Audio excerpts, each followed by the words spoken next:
일본 니가타현 새벽 5시. 쌀 창고 앞에 서 있는 한 남자가 있습니다.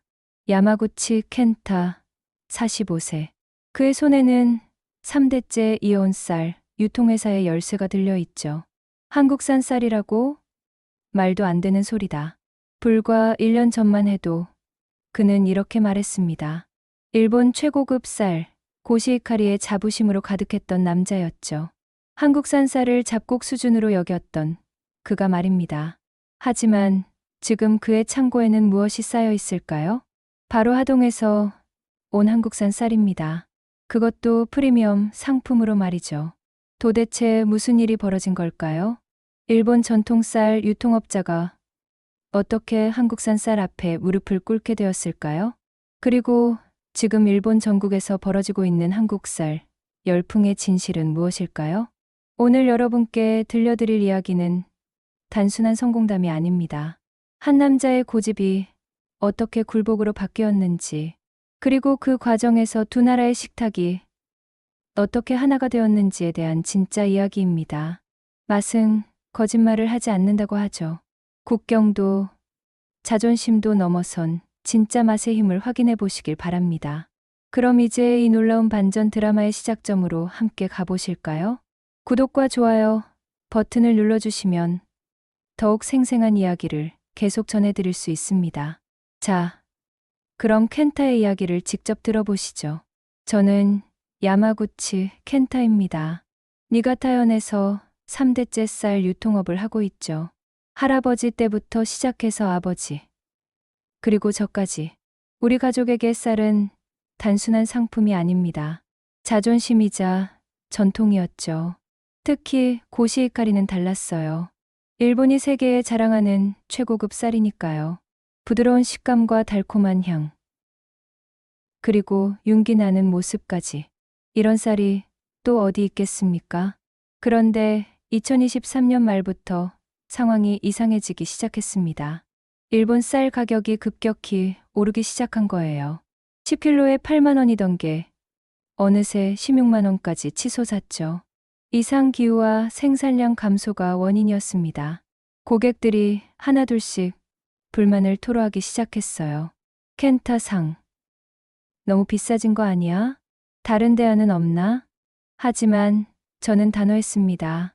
가격이 올라도 고시히카리는 팔립니다. 품질을 보시면 이해하실 거예요. 그때까지만 해도 저는 확신했어요. 일본 소비자들이 다른 선택을 할 리 없다고 말입니다. 특히 한국산 같은 것 말이죠. 어느 날 저녁 SNS에 글을 하나 올렸습니다. 지금 생각하면 정말 부끄러운 내용이었어요. 한국산 쌀을 사느니 차라리 안 먹겠다. 일본인이라면 일본 쌀을 먹어야 한다. 댓글에는 동조하는 사람들이 많았습니다. 하지만 몇몇은 다른 의견을 내놓았죠. 요즘 한국산도 품질이 좋아졌다던데 가격 차이가 너무 크지 않나?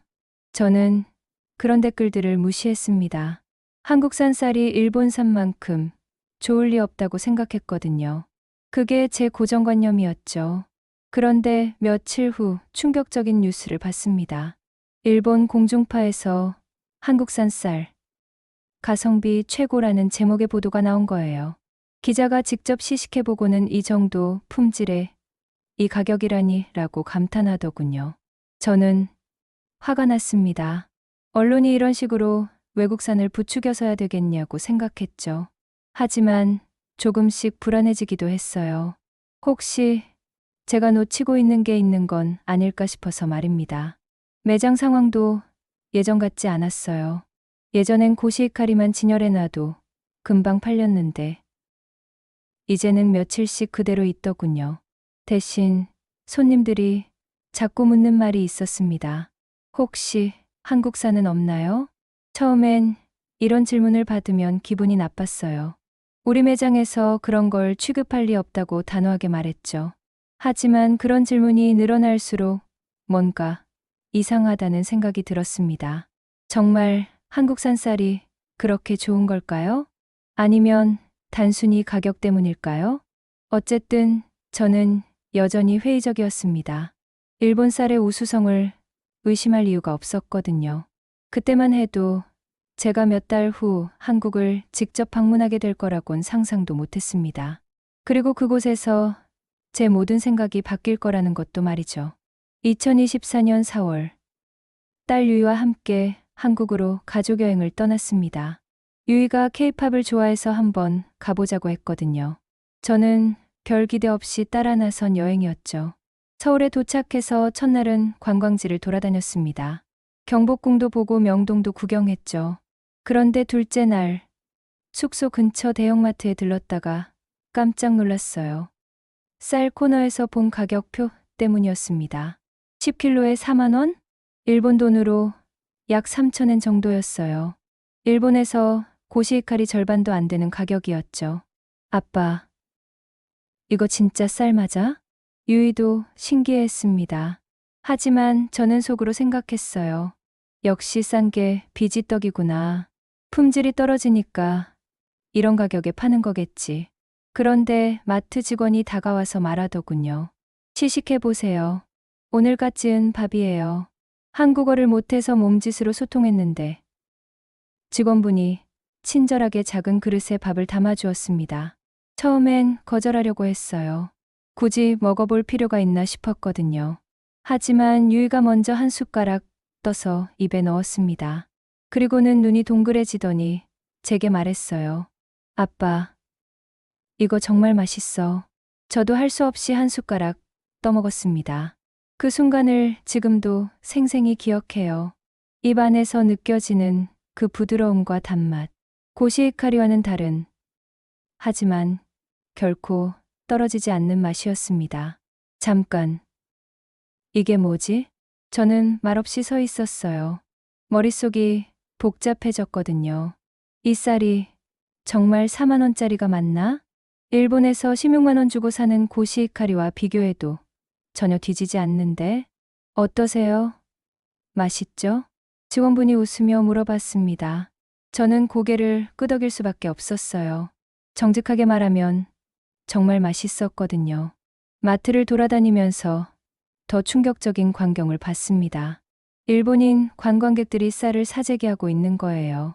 한 가족은 아예 20kg들이 포대를 여러 개 사더군요. 왜 이렇게 많이 사세요? 같은 일본인이라 자연스럽게 말을 걸었어요. 그분이 대답했습니다. 일본에서 이 품질의 쌀을 사려면 얼마나 비싼지 아시죠? 이거 완전 대박이에요. 택배로 보내서라도 가져갈 거예요. 그 말을 듣고 더욱 당황스러웠습니다. 저만 모르고 있었던 건가? 한국산 쌀이 이미 일본인들 사이에서 인기를 끌고 있었던 걸까요? 호텔로 돌아가는 길에 유이가 말했어요. 아빠, 우리도 쌀 좀 사서 가져가면 안 돼? 왜? 집에 고시이카리가 있잖아. 아까 먹어본 그 쌀이 더 맛있었어. 진짜로. 유이의 말에 할 말이 없었습니다. 제 딸도 한국산 쌀의 맛을 인정하고 있었으니까요. 그날 밤 호텔에서 잠을 이루기 어려웠어요. 지금까지 제가 믿어왔던 모든 게 흔들리고 있었거든요. 다음 날 아침, 호텔 조식에서도 비슷한 경험을 했습니다. 한국 쌀로 지은 밥이 정말 맛있더군요. 윤기도 좋았고 식감도 훌륭했습니다. 이게 진짜 쌀맛인가? 속으로 중얼거렸어요. 그동안 제가 고집해왔던 것들이 정말 옳았는지 의문이 들기 시작했습니다. 한국에서 돌아온 후 며칠 동안 마음이 복잡했습니다. 한국산 쌀의 맛이 계속 머릿속에 맴돌았거든요. 그런데 더 놀라운 일이 기다리고 있었어요. 일본 인터넷에서 한국 쌀에 대한 리뷰들이 폭발적으로 늘어나고 있었습니다. 블로그, 유튜브, SNS 할 것 없이 하동쌀 대박이라는 후기들이 쏟아져 나왔어요. 한 유튜버는 이런 영상을 올렸더군요. 일본인이 인정한 한국 쌀의 실력. 이 가격에 이 맛이라니. 조회수가 벌써 50만을 넘어가고 있었습니다. 댓글들도 놀라웠어요. 진짜 맛있어요. 한국 여행 가면 꼭 사와야 할 필수템. 고시이카리보다 훨씬 가성비 좋아요. 우리 가족은 이제 한국 쌀만 먹어요. 이런 댓글들이 수백 개씩 달려 있었죠. 저는 믿을 수가 없었습니다. 언제부터 이런 현상이 시작된 거죠? 더 충격적인 건 젊은 세대들의 반응이었어요. 20에 30대들이 한국 여행을 갈 때 쌀 사오기를 필수 코스로 여기고 있었습니다. 인스타그램에는 샵 한국쌀 샵 하동쌀 해시태그가 넘쳐났어요. 한국 여행 필수 쇼핑, 리스트 화장품, 과자, 그리고 쌀. 이런 게시물들이 수천 개의 좋아요를 받고 있었습니다. 제가 모르는 사이에 완전히 새로운 트렌드가 만들어지고 있었던 거예요. 그러던 어느 날, 일본 공중파 방송에서 한국산 쌀 열풍 집중 조명이라는 특집 프로그램이 나왔습니다. 저는 집에서 그 방송을 지켜봤어요. 도쿄 신주쿠의 한 백화점 앞에 긴 줄이 서 있었습니다. 뭔가 했더니 한국쌀 한정판 판매 때문이었어요. 하루에 50포만 한정으로 파는데 새벽부터 줄을 선 사람들이 있더군요. 인터뷰를 보니 더 놀라웠습니다.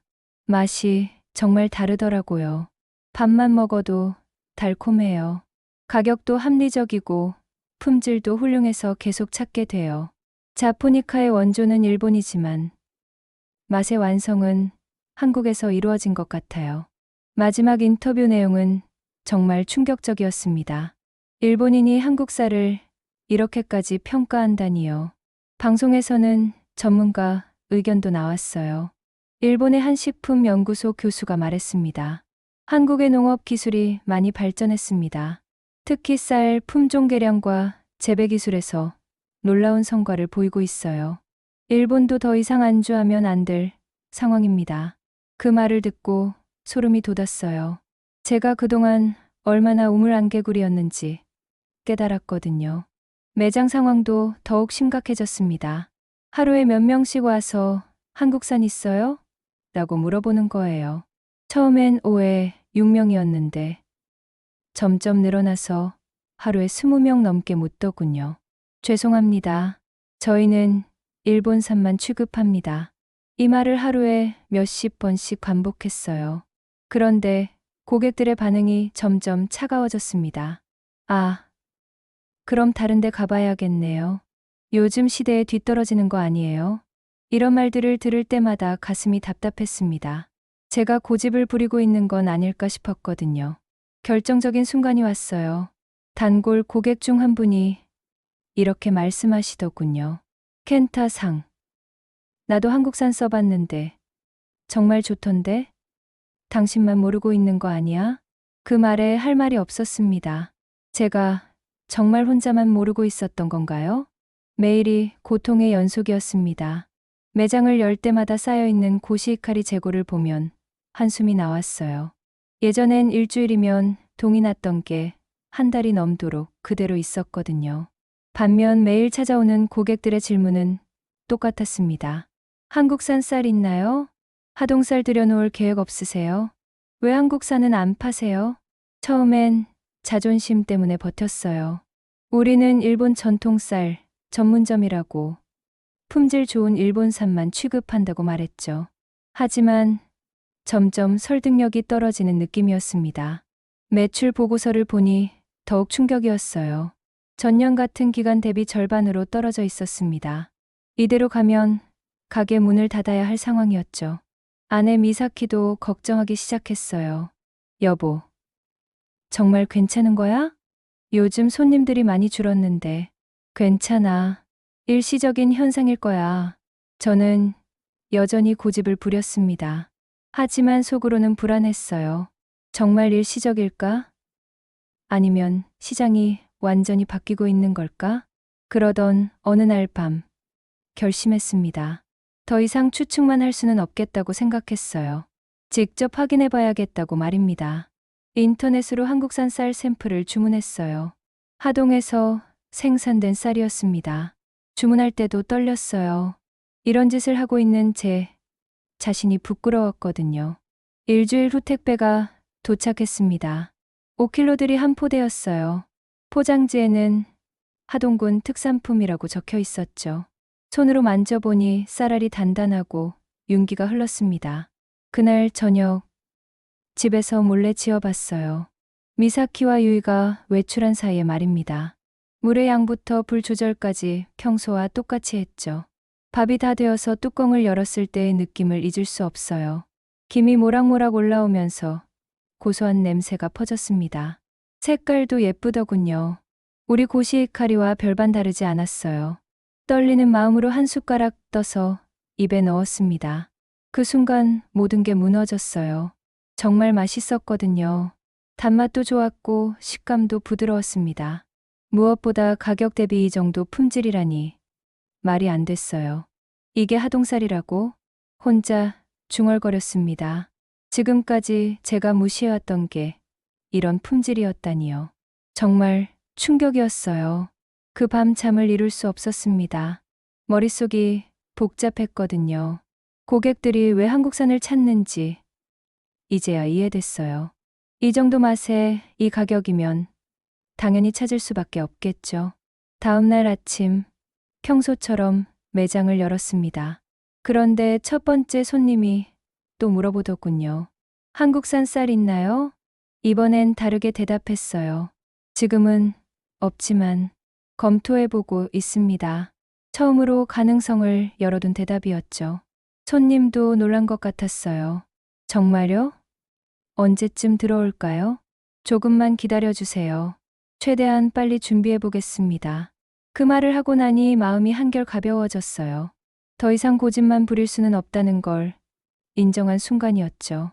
집에 돌아와서 미사키에게 모든 걸 털어놨습니다. 여보, 한국산 쌀을 수입해볼까 생각 중이야. 미사키는 놀라면서도 이해한다고 했어요. 당신이 그렇게 결정했다면 이유가 있을 거야. 나도 요즘 매장 상황 봐서 걱정이 많았어. 이제 정말 결정해야 할 때였습니다. 자존심을 버리고 현실을 받아들일 것인가? 아니면 계속 고집을 부리다가 망할 것인가? 답은 정해져 있었죠. 며칠 밤을 고민한 끝에 결심했습니다. 더 이상 현실을 외면할 수는 없었어요. 고객들이 원하는 걸 줘야 한다고 생각했거든요. 먼저 하동군청에 연락했습니다. 한국어를 못해서 번역 앱을 쓰면서 이메일을 보냈어요. 일본으로 쌀을 수출하고 싶다는 내용이었죠. 답장이 생각보다 빨리 왔습니다. 담당자분이 매우 친절하게 안내해 주시더군요. 필요한 서류와 절차에 대해서도 자세히 알려주셨어요. 하지만 정말 어려운 건 따로 있었습니다. 저 자신과의 싸움이었죠. 지금까지 한국산을 무시해왔던 제가 이제 그걸 수입한다고? 주변 사람들이 뭐라고 할까요? 고민 끝에 공식 발표를 하기로 했습니다. 기자회견까지는 아니더라도 최소한 단골, 고객들과 지역 언론에는 알려야겠다고 생각했어요. 준비하는 동안 정말 떨렸습니다. 무슨 말을 해야 할지 몇 번이고 연습했거든요. 그리고 드디어 그날이 왔어요.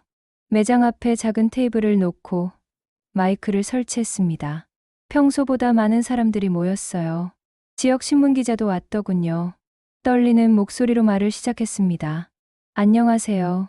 야마구치 쌀 전문점 사장 야마구치 켄타입니다. 오늘 여러분께 중요한 발표를 하려고 합니다. 저희 매장에서 한국산 쌀 수입을 시작하기로 결정했습니다. 순간 웅성거리는 소리가 들렸어요.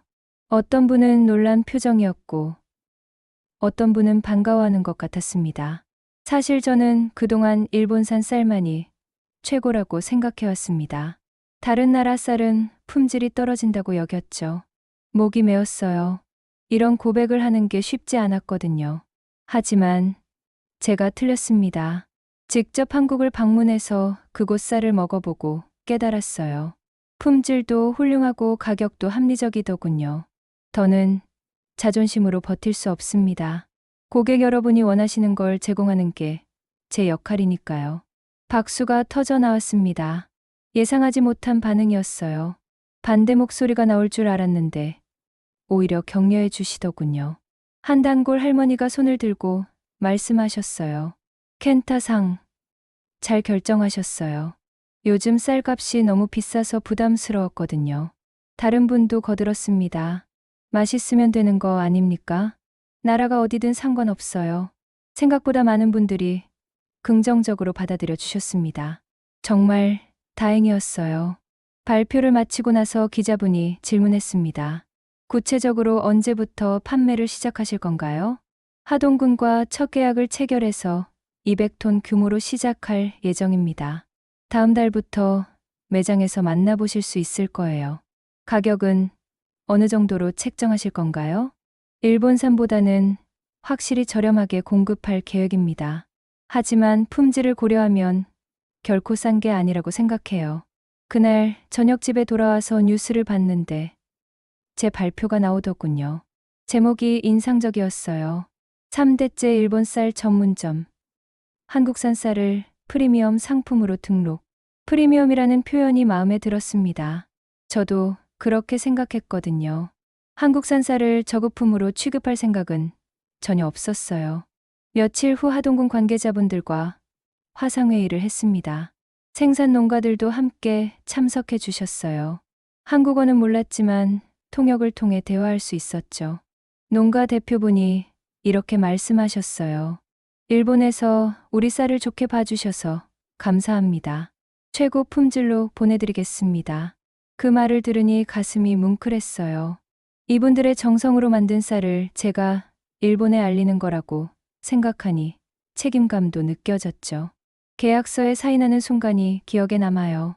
떨리는 손으로 이름을 쓰면서 생각했습니다. 한국 쌀은 일본 쌀의 미래다. 정말 그렇게 믿었거든요. 이제 시작일 뿐이지만 분명히 좋은 결과가 있을 거라는 확신이 들었습니다. 첫 선적이 도착한 날을 잊을 수 없습니다. 항구에서 컨테이너가 내려지는 걸 직접 보러 갔어요. 200톤의 하동쌀이 일본 땅을 밟는 순간이었죠. 창고에서 포장을 뜯어보니 정말 좋은 품질이었습니다. 쌀알이 투명하고 윤기가 흘렀어요. 냄새도 고소했고요. 이 정도면 충분히 승부할 수 있겠다고 생각했습니다. 매장에 진열하기 며칠 전부터 SNS와 지역신문에 광고를 냈어요. 드디어 한국산 하동쌀 입고 라는 문구와 함께 말이죠. 반응이 폭발적이었습니다. 매장 문을 열기도 전에 줄이 서기 시작했어요. 첫날 준비한 100포가 오전 중에 다 팔렸죠. 정말 이게 한국산이에요? 너무 좋아 보이는데 가격도 합리적이고 품질도 훌륭하네요. 고객들의 반응이 기대 이상이었습니다. 특히 젊은 분들이 많이 찾아왔어요. 한국 여행에서 먹어봤다는 분들이 대부분이었죠. 하지만 모든 사람이 반가워한 건 아니었습니다. 일본 농민단체에서 항의가 들어왔어요. 외국산 쌀 수입으로 일본 농업이 위협받고 있다. 전통을 버리고 이익만 추구하는 것 아니냐. 이런 비난의 목소리들이 있었죠. 심지어 매장 앞에서 시위도 벌어졌습니다. 일본 쌀을 지키자, 외국산 수입 반대, 플래카드를 들고 구호를 외치는 모습을 보니 마음이 무거웠어요. 이분들의 마음도 이해할 수 있었거든요. 하지만 더 많은 소비자들이 제 편에 서주었습니다. 시위가 벌어지는 동안에도 매장으로 들어와서 한국산 쌀을 사가는 분들이 있었어요. 한 할아버지가 이렇게 말씀하셨습니다. 맛은 솔직하다. 좋은 건 좋은 거야. 그 말이 정말 인상 깊었어요. 결국 소비자들이 선택하는 건 맛이라는 걸 확인할 수 있었죠. 며칠 후 놀라운 소식을 들었습니다. 도쿄의 대형마트 체인에서 연락이 온 거예요. 하동쌀 입점을 문의하는 내용이었습니다. 저희 매장에서도 한국산 쌀을 취급하고 싶습니다. 조건이 어떻게 되나요? 꿈만 같았어요. 불과 몇 달 전만 해도 한국산을 무시했던 제가 이제 대형마트의 공급업체로 나서게 된 거니까요. 계약 조건을 협의하는 과정에서 더 놀라운 이야기를 들었습니다. 이미 여러 마트에서 한국산 쌀에 대한 문의가 폭주하고 있다는 거예요. 소비자들의 요구가 너무 많아서요. 빨리 입점시켜야 할 것 같습니다. 일본 전국 단위의 유통망에 하동쌀이 들어가게 된 겁니다. 정말 상상도 못했던 일이었어요. 첫 대형마트 입점은 도쿄 시부야점이었습니다. 오픈 첫날 구경을 가봤는데 한국산 쌀 코너에 사람들이 몰려 있더군요. 이거 TV에서 본 그 쌀이네. 드디어 우리 동네에도 들어왔구나. 이런 말들을 들으니 뿌듯했습니다. 제가 들여온 쌀이 이렇게 많은 사람들에게 사랑받는다니요. 매니저분이 귀띔해 주시더군요. 첫날 판매량이 일본산을 넘어섰어요. 이런 경우는 처음입니다. 민심이 움직이고 있었습니다. 일본 자국 브랜드가 밀려나고 있는 거였죠. 소비자들은 정직했어요. 좋은 건 좋다고, 맛있는 건 맛있다고 인정했습니다. 그날 저녁 뉴스에서 이런 보도가 나왔어요. 한국산 쌀, 일본 대형마트 입점 첫날 매진 행렬. 식탁은 정직하다. 소비자들이 선택한 맛. 이런 제목들이었죠. 기자가 시민들을 인터뷰하는 장면도 나왔습니다. 가격도 저렴하고 맛도 좋아요. 왜 안 사겠어요? 국산이든 외국산이든 좋은 건 좋은 거 아닌가요? 정말 감동적이었습니다. 소비자들이 편견 없이 판단해주고 있었거든요. 성공이 계속되면서 복잡한 감정이 들었습니다. 기쁘면서도 한편으로는 죄책감 같은 게 있었어요. 할아버지와 아버지가 평생 지켜온 고시익하리를 제가 배신한 건 아닐까 싶었거든요. 그런 마음을 딸 유이가 알아주었습니다. 아빠, 슬퍼하지 마세요. 좋은 쌀을 소개해 주시는 거잖아요. 하지만 우리 집안의 전통도 중요하지만 시대는 변하는 거예요. 할아버지도 살아계셨다면 이해해 주셨을 거라고 생각해요. 유의 말이 위로가 됐습니다. 그래도 마음 한구석에는 여전히 무거운 기분이 있었죠. 그러던 어느 날 중요한 결정을 내렸습니다. 하동을 직접 방문해서 농민들을 만나보기로 한 거예요. 제가 판매하는 쌀이 어떻게 만들어지는지 직접 보고 싶었거든요. 7월 말 하동으로 출발했습니다. 유이도 함께 갔어요. 여름휴가를 겸해서 말이죠.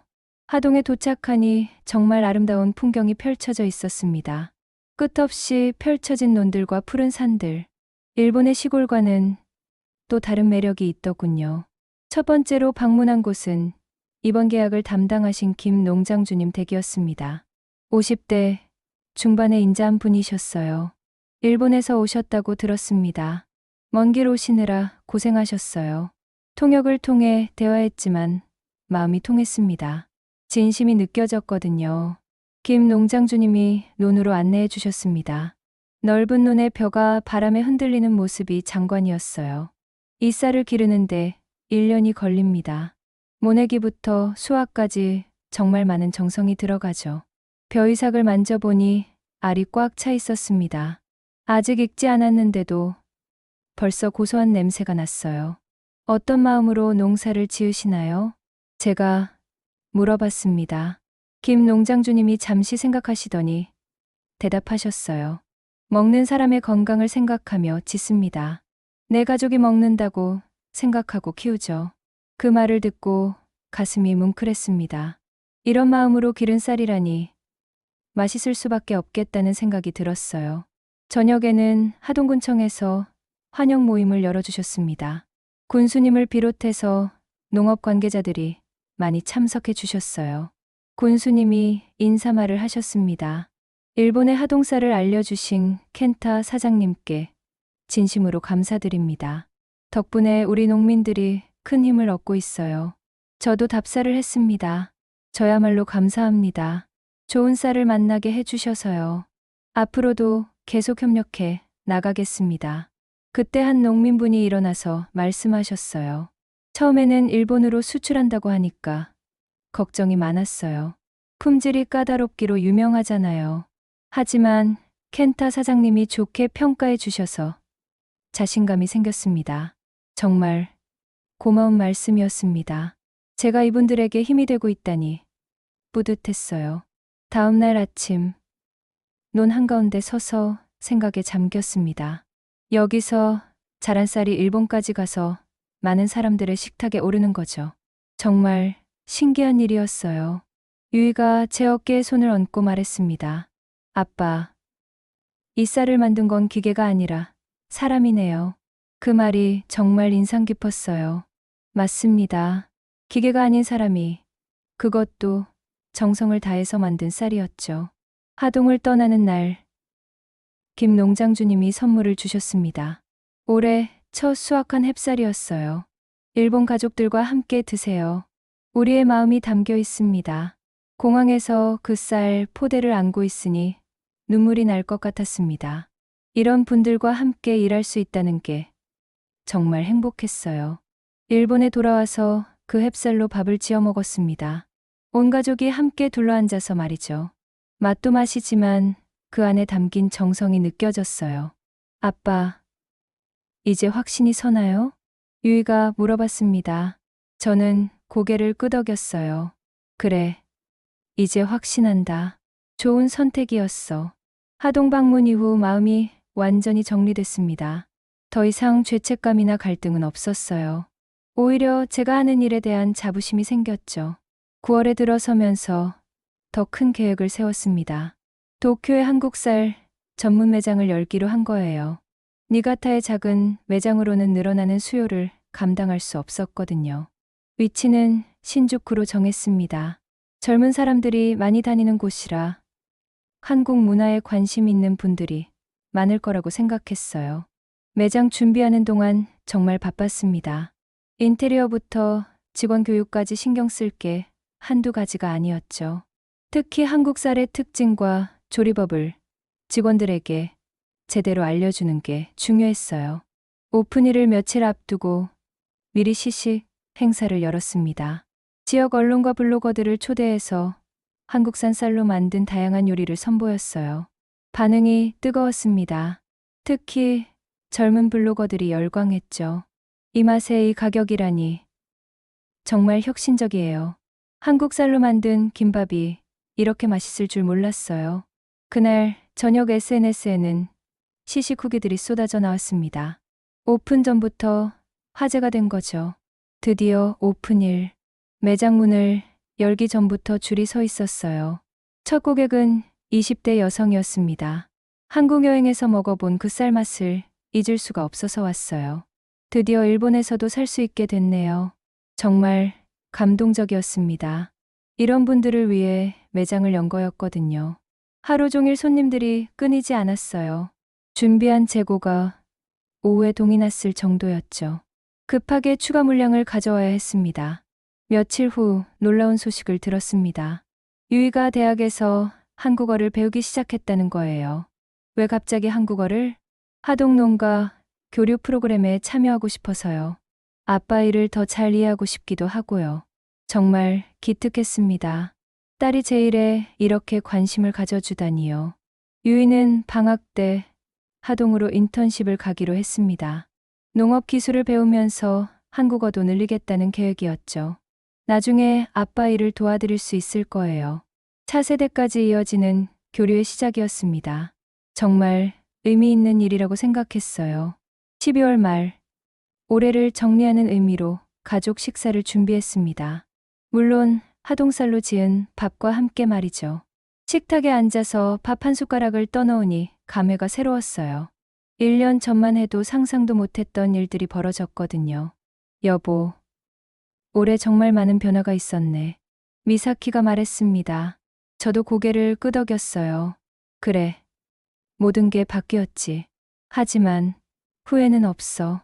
유이가 거들었습니다. 아빠가 용기를 냈으니까 가능했던 일이에요. 정말 자랑스러워요. 그 말을 들으니 가슴이 뭉클했습니다. 처음엔 어려운 결정이었지만 결과적으로는 모든 게 좋아졌거든요. 창밖을 보니 눈이 내리고 있었습니다. 새해가 며칠 남지 않았죠. 내년에는 또 어떤 일들이 기다리고 있을까요? 한 가지 확실한 건 이제 저에게 쌀의 국경은 없다는 겁니다. 좋은 쌀이라면 어디서 왔든 상관없어요. 중요한 건 그 안에 담긴 농민들의 정성과 먹는 사람을 생각하는 마음이니까요. 저녁 식사를 마치고 설거지를 하면서 문득 생각했습니다. 1년 전 SNS에 올렸던 그 글 말이에요. 한국산 쌀을 사느니 차라리 안 먹겠다고 했던 그 글. 지금 생각하면 정말 부끄럽습니다.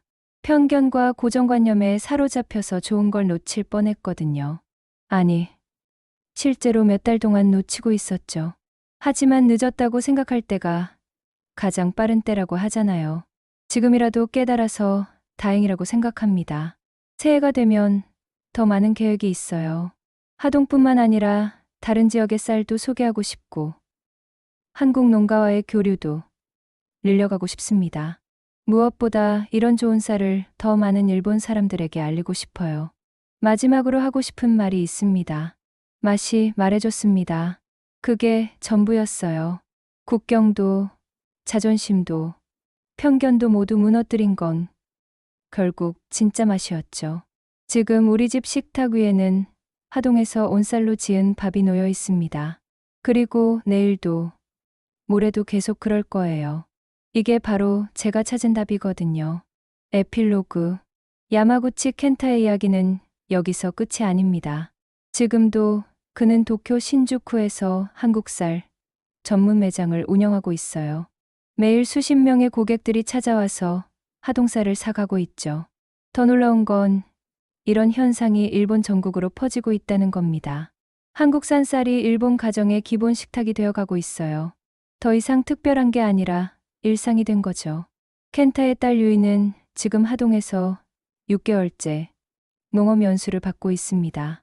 한국어도 제법 늘었고 농사 짓는 법도 배우고 있어요. 내년에는 일본으로 돌아와서 아버지의 사업을 도울 예정입니다. 한국과 일본을 오가며 농업 교류의 가교 역할을 하겠다는 게 유이의 꿈이에요.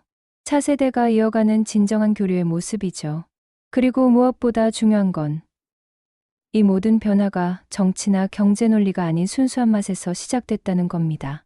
소비자들이 정직하게 선택했고 그 결과가 지금의 현실을 만들어낸 거예요. 맛은 거짓말을 하지 않습니다. 국경을 넘나들며 사람들의 마음을 움직이죠. 켄타의 이야기는 그런 맛의 힘을 보여주는 살아있는 증거입니다. 지금도 어딘가에서는 편견을 깨고 새로운 도전을 하는 사람들이 있을 거예요. 켄타처럼 용기를 내서 변화를 받아들이는 사람들 말이죠. 그들에게 이 이야기가 작은 힘이 되었으면 좋겠습니다. 때로는 고집을 버리는 것이 더 큰 성공을 가져다 준다는 것. 그리고 진짜 좋은 건 결국 사람들이 알아본다는 것을 말이에요. 야마구치 켄타. 그는 지금도 매일 아침 매장 문을 열며 생각합니다. 오늘도 좋은 쌀로 많은 사람들을 행복하게 만들자. 국적이 어디든 상관없이 그저 좋은 쌀로 말이죠.